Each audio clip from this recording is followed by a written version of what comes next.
तो hello friends, कैसे हो आप सभी। उम्मीद करता हूँ आप सभी एकदम खैरियत से होंगे। तो स्वागत है आपका फिर से हमारे चैनल अग्नि पाठशाला में।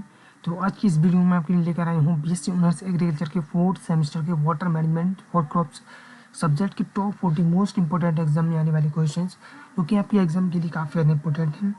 तो वीडियो को पूरी जरूर देखना, और वीडियो पसंद आए तो इसको लाइक करना, कमेंट्स करना, शेयर करना, और हमारे चैनल अग्नि पाठशाला को सब्सक्राइब करना। तो चलिए ज़्यादा टाइम को वेस्ट ना करते हुए इस वीडियो की शुरुआत करते हैं।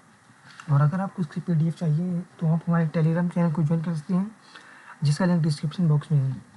तो इसका पहला क्वेश्चन है, फसल उत्पादन के लिए जल का सबसे महत्वपूर्ण स्रोत कौन सा है। तो उसका आंसर है आपका ऑप्शन नंबर ए, रेनफॉल यानी वर्षा। भारत की अधिकांश कृषि वर्षा पर निर्भर करती है। अगला क्वेश्चन है, पौधों से जल के निकलने की प्रक्रिया क्या कहलाती है। तो उसका आंसर है आपका ऑप्शन नंबर ए, ट्रांसपिरेशन यानी बाष्पोत्सर्जन। पत्तियों के रंध्रों से जल वाष्प के रूप में निकलता है, इस प्रक्रिया को बाष्पोत्सर्जन कहते हैं। अगला क्वेश्चन है, बाष्पीकरण एवं बाष्पोत्सर्जन द्वारा कुल जल की हानि क्या कहलाती है। तो इसका आंसर है आपका ऑप्शन नंबर ए, इवेपोट्रांसपिरेशन यानी बाष्पोत्सर्जन और बाष्पीकरण। यह फसल की जल आवश्यकता निर्धारित करने का आधार है।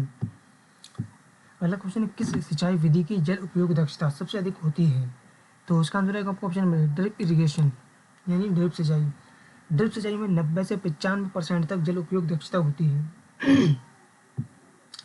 अगला क्वेश्चन है, किस सिंचाई विधि को क्रिटिकल सिंचाई भी कहा जाता है।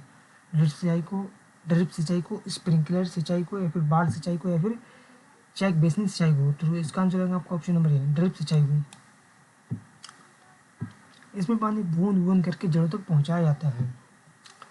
अगला क्वेश्चन है, जल उपयोग दक्षता यानी वाटर यूज इफिशियंसी WUE की परिभाषा क्या है। तो उसका आंसर है आपका ऑप्शन नंबर है, crop yield per unit water use यानी प्रति इकाई जल पर उपज। कम पानी में अधिक उत्पादन वाटर यूज इफिशियंसी बढ़ाता है। पहला क्वेश्चन है, रेतीली मिट्टी के लिए कौन सी सिंचाई विधि उपयुक्त है। तो उसका आंसर है आपका ऑप्शन है, ड्रिप सिंचाई। यानी रेतीली मिट्टी में जल तेजी से नीचे चला जाता है। अगला क्वेश्चन है, फील्ड कैपेसिटी क्या दर्शाती है। तो उसका आंसर है आपका ऑप्शन नंबर है, maximum water retained after drainage यानी निकास के बाद मिट्टी में शेष जल जो होता है उसे ही फील्ड कैपेसिटी कहते हैं। यानी यह पौधों के लिए उपलब्ध जल की ऊपरी सीमा है। अगला क्वेश्चन है, स्थायी मुरझान बिंदु यानी परमानेंट विल्टिंग पॉइंट क्या दर्शाता है। तो उसका आंसर है आपका ऑप्शन नंबर ए, पौधे पुनः नहीं संभलते हैं। यानी परमानेंट विल्टिंग पॉइंट के बाद पौधे जो है अपने आप को संभाल नहीं पाते हैं। इस अवस्था में पौधे स्थायी रूप से मुरझा जाते हैं। अगला क्वेश्चन है, उपलब्ध मृदा जल किसके अंतर के बराबर होता है। तो उसका आंसर है ऑप्शन नंबर ए, field capacity permanent building point. अगला यानी यही जल पौधों द्वारा उपयोग किया जाता है। अगला क्वेश्चन है, कौन सी सिंचाई प्रणाली वर्षा का अनुकरण करती है। तो इसका आंसर है ऑप्शन नंबर ए, स्प्रिंकलर इरिगेशन। स्प्रिंकलर में पानी वर्षा की तरह गिरता है। अगला क्वेश्चन है, फसल की जल आवश्यकता को सबसे अधिक कौन प्रभावित करता है। तो उसका आंसर है आपका ऑप्शन नंबर ए, क्लाइमेट यानी जलवायु। तापमान, हवा और आर्द्रता जल आवश्यकता को प्रभावित करते हैं। अगला क्वेश्चन है, मिट्टी में जल के प्रवेश को क्या कहते हैं। मिट्टी में जल के प्रवेश को क्या कहते हैं। तो उसका आंसर है आपका ऑप्शन नंबर ए, इनफिल्ट्रेशन यानी अवशोषण।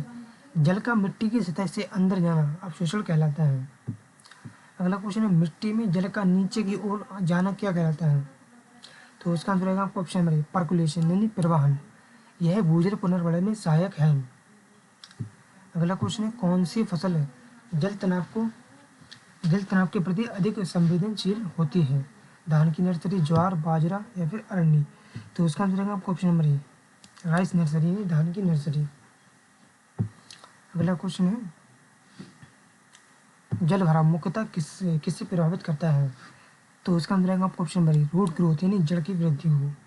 जड़ों को ऑक्सीजन नहीं मिल पाती। जब जल भराव हो जाता है तो जड़ों को पूरी तरीके से ऑक्सीजन नहीं मिल पाती।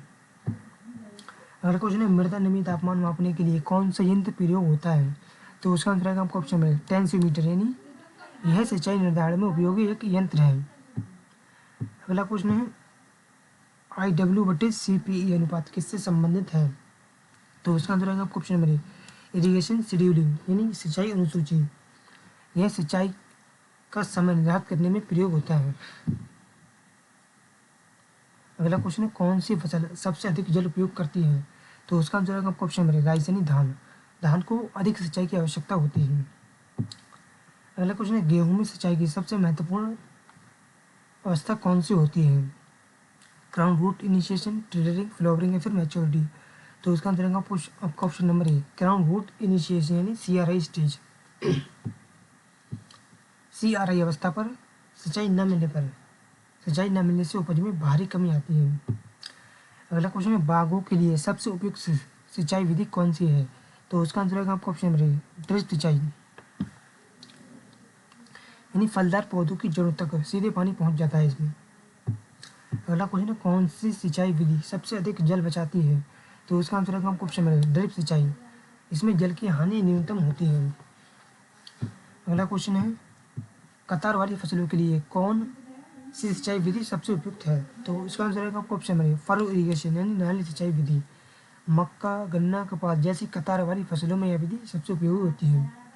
अगला क्वेश्चन है क्वेश्चन नंबर 24 है धान के खेतों को सामान्यतः कौन सी सिंचाई विधि प्रयोग की जाती है? तो उसका आंसर है आपका ऑप्शन नंबर है बेसिन इरिगेशन यानी क्यारी सिंचाई विधि। धान में खेत में पानी भरकर रखा जाता है। अगला क्वेश्चन है जल उपयोग दक्षता सामान्यतः किसमें सबसे अधिक होती है? ड्रिप सिंचाई में, बाढ़ सिंचाई में, क्यारी सिंचाई में या फिर पट्टी सिंचाई में। तो इसका आंसर है आपका ऑप्शन नंबर है ड्रिप सिंचाई में। इसमें जल की बर्बादी सबसे कम होती है। अगला क्वेश्चन है किस मिट्टी की जल धारण क्षमता सबसे अधिक होती है? चिकनी मिट्टी, रेतीली मिट्टी, दोमट मिट्टी या फिर कंकरीली मिट्टी। तो उसका आंसर है आपको ऑप्शन नंबर क्ले सॉइल यानी चिकनी मिट्टी। चिकनी मिट्टी के कण छोटे होने से जल अधिक रोकते हैं। अगला क्वेश्चन है किस मिट्टी की जल धारण क्षमता सबसे कम होती है? तो उसका आंसर है आपको ऑप्शन नंबर सैंडी सॉइल यानी रेतीली मिट्टी। बड़े कणों के कारण पानी जल्दी निकल जाता है। अगला क्वेश्चन है मिट्टी की सतह से जल हानि क्या कहलाती है? तो उसका आंसर है आपको ऑप्शन नंबर इवेपोरेशन यानी बाष्पीकरण। सूर्य की गर्मी से जल बाष्प बनकर उड़ जाता है। अगला क्वेश्चन है निम्न में से कौन सा कारक बाष्पोत्सर्जन बाष्पीकरण को प्रभावित नहीं करता? तो उसका आंसर है आपको ऑप्शन नंबर सॉइल कलर यानी मिट्टी का रंग। तापमान, हवा और आर्द्रता मुख्य प्रभावकारी कारक हैं। अगला क्वेश्चन है कौन सी फसल अपेक्षाकृत सूखा सहनशील है? पर्ल मिलेट यानी बाजरा, राइस यानी धान। कौन सी फसल अपेक्षाकृत सूखा सहनशील है? बाजरा, धान, गन्ना या फिर केला। तो उसका आंसर है आपका ऑप्शन नंबर पर्ल मिलेट यानी बाजरा। बाजरा कम वर्षा वाले क्षेत्रों में भी उग सकता है। अगला क्वेश्चन है असमान भूमि के लिए कौन सी सिंचाई प्रणाली उपयुक्त है? तो उसका आंसर है आपका ऑप्शन नंबर स्प्रिंकलर इरिगेशन यानी समतलीकरण की आवश्यकता इसमें कम होती है। अगला क्वेश्चन है कौन सी विधि खरपतवार वृद्धि को काफी कम करती है? तो उसका आंसर है आपका ऑप्शन नंबर ड्रिप इरिगेशन यानी केवल जड़ों के पास पानी पहुंचता है इसमें। अगला क्वेश्चन है सिंचाई निर्धारण के लिए आदर्श मृदा नमी स्थिति क्या है? तो उसका आंसर है आपका option number available water range यानी उपलब्ध जल सीमा। इसी सीमा में सिंचाई का निर्णय लिया जाता है। अगला क्वेश्चन है वृद्धि के दौरान किस फसल को खड़े पानी की आवश्यकता होती है? तो इसका आंसर है आपका ऑप्शन नंबर राइस यानी धान को। धान अर्धजलीय फसल है। अगला क्वेश्चन है वर्षा मापने के लिए कौन सा यंत्र प्रयोग किया जाता है? वर्षा मापी, थर्मामीटर, हाइग्रोमीटर या फिर टेंशियोमीटर। तो इसका आंसर है आपका ऑप्शन नंबर रेन गेज यानी वर्षा मापी।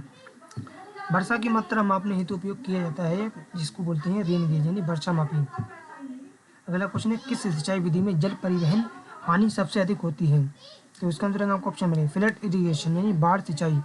इसमें बहाव और रिसाव से अधिक जल हानि होती है। अगला क्वेश्चन है भूमि की सतह पर बहने वाले अतिरिक्त जल को क्या कहते हैं? तो इसका आंसर है आपका ऑप्शन नंबर रनऑफ यानी अपवाह। यह जल मृदा अपरदन का कारण बन सकता है।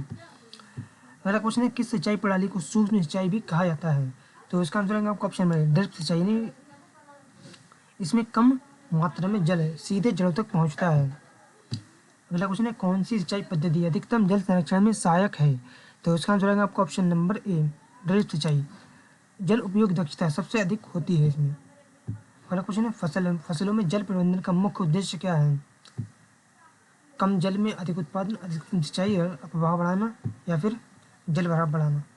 तो इसका आंसर है आपका option number A maximum levied efficient use of water use यानी कम जल में अधिक उत्पादन। जल संसाधनों का कुशल उपयोग कर अधिक उत्पादन प्राप्त करना जल प्रबंधन का मुख्य उद्देश्य है। तो फ्रेंड्स, आज की इस वीडियो में मैंने आपको बीएससी ऑनर्स एग्रीकल्चर की 4th सेमेस्टर के water management for crop subject की टॉप 40 मोस्ट इंपॉर्टेंट एग्जाम में आने वाले क्वेश्चन बताएं, जो कि आपके एग्जाम के लिए काफ़ी ज़्यादा इंपॉर्टेंट है। तो अगर आपको वीडियो पसंद आई हो तो इसको लाइक करना, कमेंट्स करना, शेयर करना और हमारे चैनल की पाठशाला को सब्सक्राइब करना।